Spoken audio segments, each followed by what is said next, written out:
A good morning to you, ladies and gentlemen. Welcome to Unit 2, Week 3 and 4, Editorial Management 3, Finding and Understanding the Audience. Can you have a newsroom discussion while I upload the PowerPoint presentation I want to share with you?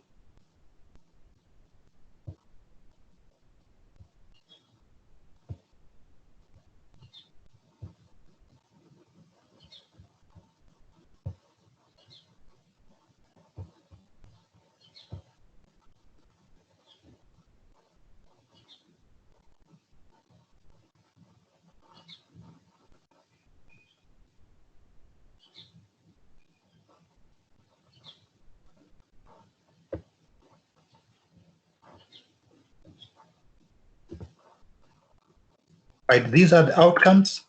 We need to understand your thinking around the magazine. Finding and understanding your audience. Market segmentation and its basis.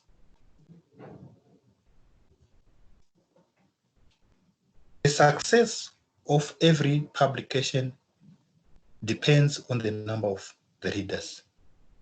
Readers are the ones who propel the publication to success. It is very important for you as editors to know your readers. It is also very important to understand their informational needs. In order for us to do this, we need to understand three vital questions. Number one, how do you know who your audience is? This means from the onset, you need to define your audience. Are they university students? Are they journalism students? Are they just students? So we need to be specific from the onset. A good definition would be journalism students, so that our stories will be focused on that specific group. Number two, how do you know who your audience should be? This simply means the audience must be large enough to keep the magazine going. Number three, how do you go about defining your audience so that you get the readers that you want? It means editors need to be specific. They need also to know their audience's needs and interests. Right, we go on to market segmentation. How do we define this term?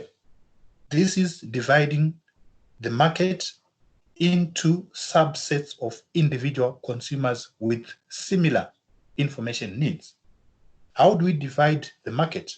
There are four ways of dividing the market. The first is demographic. This is done according to age, according to income, according to sex and gender. So it means whenever we are writing our stories, according to demographic, stories must be relevant to the age of our readers. Psychographic, this is done according to lifestyle. It is done according to social class and status of our readers. Geographical, this is based on the place where our readers stay. Different places have got different informational needs. For example, people who stay in Soweto and people who stay in Sentin have got different informational needs. Behavioral, this is about the reasons why people use our magazine. People use magazines for different reasons. So it is important for editor to explore these needs so that we can tailor-make our stories to meet those needs. Right, finding and understanding the audience. Our readers love to be surprised. Our readers need their expectations to be exceeded. The goal is for us to develop and keep an audience that is focused, large enough, and active to keep the magazine going. For a magazine to be commercially viable, it must have a potential audience that is large enough to warrant strong advertising rates. Remember previously I said advertising is the oxygen that keeps the magazine going. Right? Failure to pay attention to our audience often means that we don't have one. If the target audience is too broad, the publication will also struggle to satisfy the needs of each segment.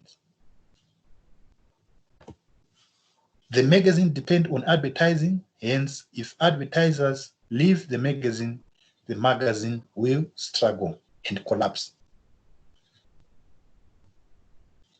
How do editors target audience that will lead to magazine success? One of the most important tools is communication. This communication could be done through feedback from the letters to the editor, face-to-face conversations, can be done through surveys, can be done through focus groups, could be through emails, or even attending gatherings where we can find and meet our readers. Also, to stay on top of changes in our readers, we need to communicate with them on an ongoing fashion. Every detail that we get about our readers influences the decisions in each issue. Communication with the readers is an important tool for measuring their tastes, attitudes, and thoughts. Editors can use the information to shape their magazine for maximum impact. By learning all we can about our readers, we will be better prepared to help them. We will be better prepared to advise them. We will be better prepared to solve their problems. Let's attend gatherings where we can find them. Let's read through the reader's mail. All these bring in their concerns. It brings in their expectations.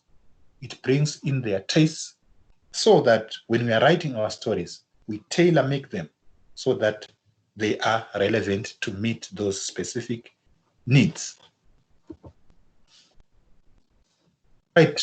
In terms of communication, we can also use surveys, but it is important for us to pay careful consideration on the way we structure our questions,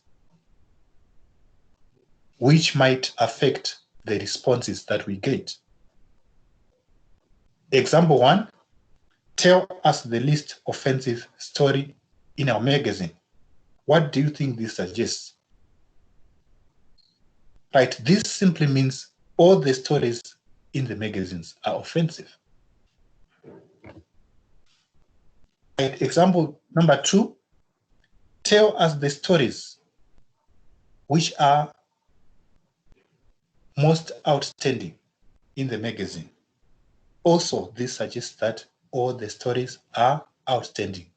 So careful consideration should be put on the way we structure our questions, because this can lead to dramatic shifts in the responses that we get. Right, focus groups can also be used, but what are these? Focus groups are platforms where readers are randomly selected from within certain parameters. In these platforms, the moderators facilitate the process by asking general to specific questions about the reading habits of the readers. Their responses can give editors a sense of readers' satisfaction level with their magazine. It is important for editors to make sure that people who are randomly selected are representative, which means these people must be actual readers of the magazine.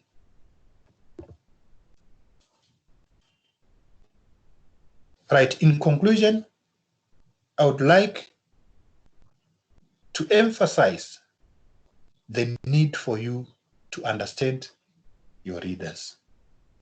This is the only medicine that can make your magazine successful. Right, for our next session, I would like you to look on Unit 3, the magic of a clear mission, research on the difference between vision and mission. Why should our magazines have a vision and mission? How does it propel the magazine to success? I thank you.